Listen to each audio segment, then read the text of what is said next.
Hi everyone, my name's Anna Marie. Welcome to Card Making Project 584 using our gorgeous Anna Griffin supplies. Everything I do use I should put in a detailed list on my blog for this one. Now there's a couple of items that haven't been available in the UK.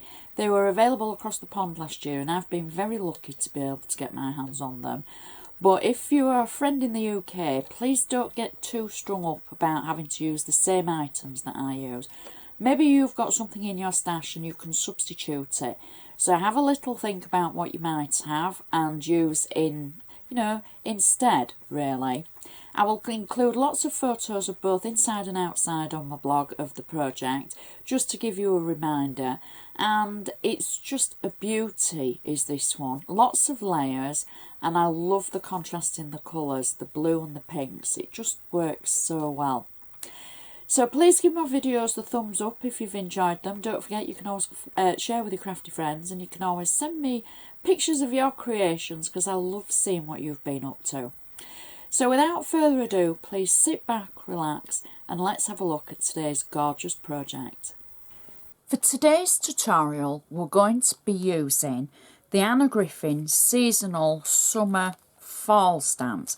Now, I know using these, my friends in the UK haven't had these, and there's a couple of things on this card that my UK friends haven't had, but you would be able to substitute them.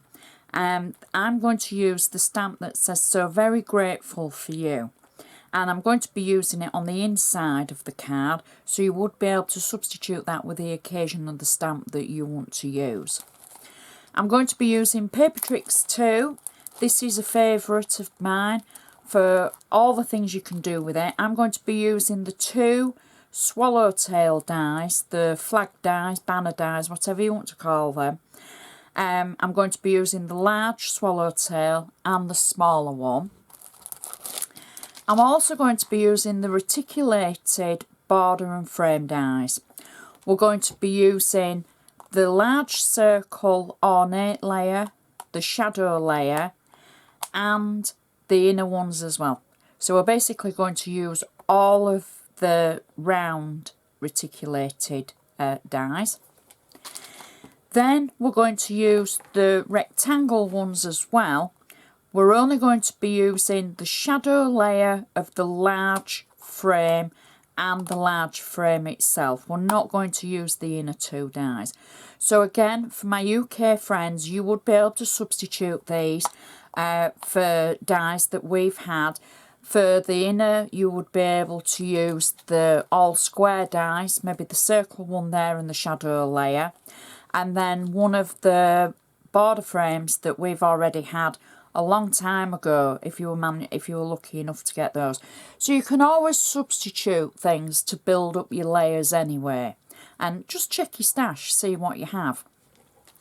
So the card base that we're going to be working on is a 7 by 5 inch card, and this is my favourite size of card, I have to admit. I just find it's the right, as they say, real estate area for adding stickers and your sentiments and your layers.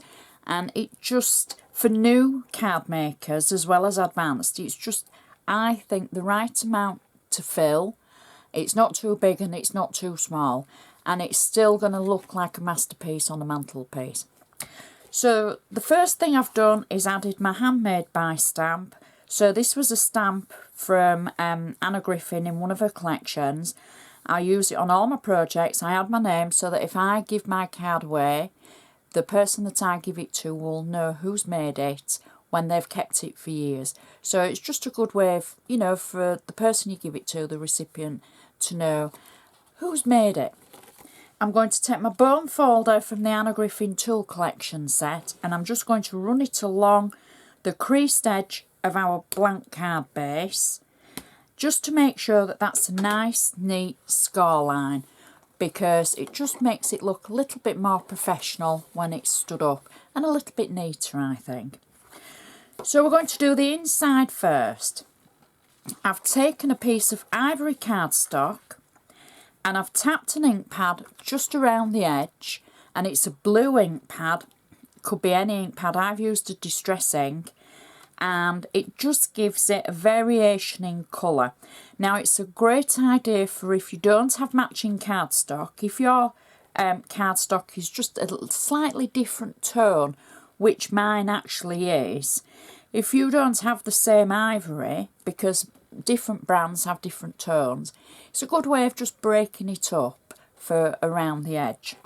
I've got flat tape on the back of our insert, and I've actually cut it to 6.8 inches and 4.8 inches. So it's 6.8 by 4.8, so that it just gives a nice little border around the edge. There we go. And you can see already that just kind of lifts the inside. I've die cut from our reticulated frames in the feather papers, in the feather card collection. And I've used the shadow layer for the inner section. I've kind of positional die cut it so that it's got the symmetrical pattern on it, but it's not a necessity because you're really not going to see so much of it. And I'm going to add it roughly about there on my insert. There we go. And then I've die cut the smaller inner section with the ornate detail in ivory cardstock, and then I've used the Summer Fall stamps to stamp So Grateful for You. I've used the same blue ink pad that I've used on the outside, but I've actually just heat embossed it a little bit with clear embossing powder, just so that if ever you have an ink that maybe doesn't dry quickly or it gives more of a flat finish, this just gives it that little bit of a raised detail using the clear embossing powder over it. I've got this on flat tape, and you can see I've not been wasteful. I'm using it on some of the card backs, the ivory card backs that I cut off when we, make cards with the card fronts. So you see I keep everything as well. I've got big scrap boxes, so I can place the actual ornate layer over our previous layer, like that. And then I've taken a sticker from the Favourites Flower Stickers Set 2, and I think these are Morning Glory. Now, you know me, I know some flowers, but please don't write in, because I'm probably really wrong. Could be petunias. But you know what, I'm going to stick to Morning Glory. So, there we go. I can peel the back of it away. And then, even though it's got the 3D raised section on the sticker, I'm still going to use it as a sticker. I've slightly cut away some of the greenery. Now, for the front of our card, we're using the same stickers, and you can see there's extra greenery on those. So I've just cut some away because I'm just going to slot this just to the side of our sticker, and it's going to overlap in the middle. When I say over our sticker, over our sentiment, I should say. So it's just going to overlap where we've got our sentiment.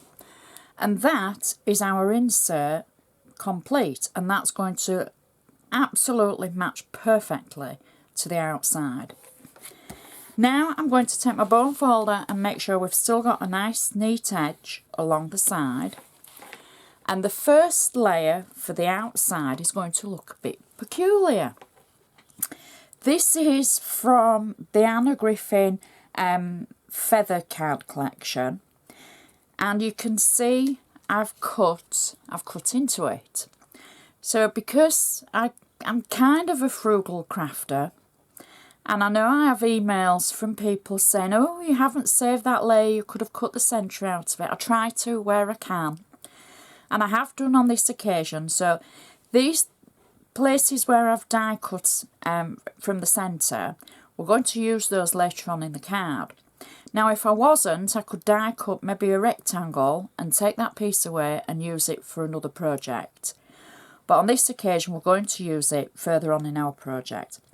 So this was a 7 by 5 inch card piece that was in the actual feather collection, and I've left it as the same size, and I've just got flat tape on the back of it, so I can add this directly over my card front, and it will make it look as though the entire card front is this pattern. So I've just turned the card round so that I can see where I am placing it, to try and get it nice and straight. Now don't worry about the holes, the apertures that are in there, because we're going to cover that up. Nobody will ever know that you've cut into that layer, because we're going to see just the outer edge. So our next layer is the shadow layer from the reticulated frames. This is in the Anna Griffin metallic blue cardstock that was in the metallic 7x5 inch layers. I've just got it on flat tape on the back of it, and I'm going to position it through the centre of our card. Now you'll see what I mean about we're just using the outer edges of the previous layer, but it makes it look like we've spent even more time on it. Even though we've saved the centre and we're using that on the next layers, so you can't tell I've cut into it. I've then die cut the reticulated frame in the same metallic cardstock, the 7x5 layers, in the slightly lighter blue shade. I've got 3D foam on the back of it, and I've embossed it as well. And I can pop this over our previous layer so that it gives that shadow effect underneath. Next, I've die cut the actual round shape in the reticulated border frame dies. I think this looks like a doily shape, so if I call it a doily, I will apologise because I know Anna has other things with the doilies on, but I still think it kind of looks like a very pretty doily. So this is the base of the round reticulated frame. I've got it on 3D foam and it's in the darker blue, and I'm going to pop that through the centre of our card like that and press it down. Then I've taken the actual ornate layer of the reticulated border frame. This is the one. It does look like a doily, it's so pretty. I've used the same lighter blue metallic card. I've got 3D foam on the back, and I can position that over our previous layer to give that shadow effect underneath it. So you can see we're building those layers together. Excuse me. Next, I've taken the two flags, the swallowtails that I've die cut, and I've die cut the larger one in a pale coloured cardstock from the feather papers, and then the smaller one is the ones that we've taken from the base layer. I've got them on 3D foam and tape at one end. Now the tape at one end will mean that it will sit flat on the swallowtail underneath, and then the bottom section will be raised up like that. And I've done the same for the larger layer as well. So they're on 3D foam at the bottom and flat tape at the top.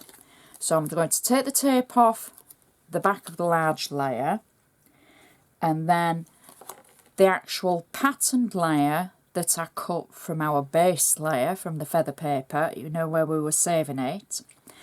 I'm then going to attach the actual swallowtails underneath it, just so I can position them like that, and then I'm going to attach that onto our card like so in the centre and press it down. There we go. I've got a little sentiment sticker. Now this says thank you ever so much. You can change the sentiment to suit the occasion for whatever you're making the card for. I've just simply peeled the back of it away. Now this could be any sticker. This is a sticker I've had left over from a collection. So I'm not going to be specific about it because you might have stickers left over from your card making kits as well. So I'm just going to pop that in the centre like that. So already that's looking gorgeous. Now we've got our little flower stickers to match the centre stick, the insert sticker that we used from the Favourite Flower Stickers set 2. I've left them as a sticker on the towards the edge of the flower, and I've just got some 3D foam on the edge of it pointing outwards because of the layers that we've already created. So you see, if I pop that down, this bit will sit flat, but that bit hangs over the edge. So we're just going to pop that on, and so we can press that down, and it will be at the same layer level as where we've put the flower. I hope that makes sense. Next, I've got another of the stickers that I'm going to add, and I'm going to add these to the other side of the card, like so, slipping them in between the sentiment and the other flowers, and I can press those down. And then I've got a final one that I'm just going to add just to the bottom, I think, like that, just to one side. There we go. And then I've got a large pink bow that's going to go over the top of the flowers. And sometimes people are, oh, you've covered the flowers up with a bow. Sometimes if you layer in, you will do. And I think this is a good example that you layer in, you've got the different colours, and you want to show some of the layers, but you want to add your flowers as well. And I think that just, it works so well with the blues and the dark pinks. It's very different, and it's a good combination. And as I say, you could choose any occasion to make it for. The inside matches perfectly as the outside. Stick those down. There we go. Don't want to be accused of not pressing it all down. And it stands up perfectly, and it's just such a beautiful card. I do like the combination. It's very different. Please check my blog for lots of photos. I need to show you the layers actually. I'm forgetting what to do today. So these are the layers that we've created, and you can see how it all works together with the shadow layers and the ornate layers. And then the flowers as well, just blend in so perfectly. Please check the blog for lots of photos, both inside and outside of the project. There'll be the detailed list of the items that I've used as well. Let me know what you think. Do you like this colour combination? What have you made this week? It's always great fun hearing from you, and I do enjoy seeing your creations as well. So I would just like to say thank you so much for watching, and I shall see you next time.